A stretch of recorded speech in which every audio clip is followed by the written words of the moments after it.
আসসালামু আলাইকুম, কেমন আছেন সবাই? আশা করছি ভালো আছেন। তো আপনাদেরকে আরেকটা নতুন রেসিপি দেখাবো। হয়তো অনেকে খেয়েছেন, কিন্তু আমি অনেক দিন পরে করছি কুমড়া ফুলের বড়া। তো এখন আপনাদের সাথে এই বড়া বানানোটা শেয়ার করব। আর এখানে তো বেগুনি আলুর চপ তো হয়েই গিয়েছে, এখন হচ্ছে কুমড়া ফুলের বড়াটা বানাচ্ছি। তো আমার তো খুবই প্রিয়, কার কার ভালো লাগে অবশ্যই কমেন্ট করে জানাবেন।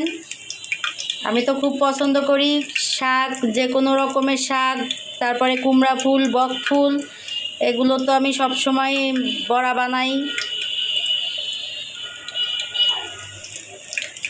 তো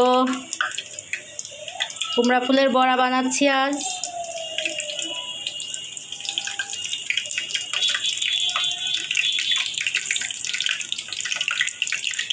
এই তো বন্ধুরা, তো দেখেন আমার কুমড়া ফুলের বড়াগুলো মাশাআল্লাহ কত সুন্দর হয়েছে।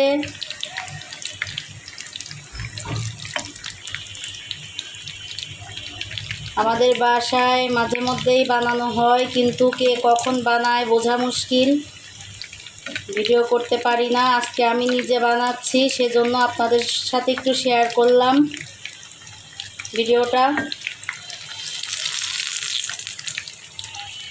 তো কুমড়া ফুলের বড়া, বক ফুলের বড়া, এগুলো কে কে খেয়েছেন বানিয়ে, কে কে বানিয়েছেন আমাকে অবশ্যই কমেন্ট করে জানাবেন। আমি তো খুব পছন্দ করি।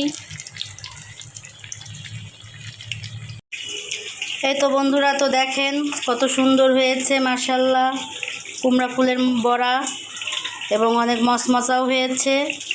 না দেখলে, না খেলে বুঝবেন না, তো অবশ্যই বানিয়ে খেয়ে দেখবেন।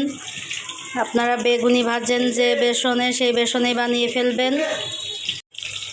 তো এই হচ্ছে আজকের আমার ভিডিও। তো ভিডিওটা যদি ভালো লাগে অবশ্যই লাইক কমেন্ট করবেন, শেয়ার করবেন, সাবস্ক্রাইব করবেন। আমার ইউটিউব চ্যানেলটা সাবস্ক্রাইব করে দেবেন, ফেসবুক পেজটা ফলো দিয়ে দিবেন। সবাই আমার পাশে থাকবেন, সবাই সুস্থ থাকবেন, ভালো থাকবেন। আল্লাহ হাফেজ।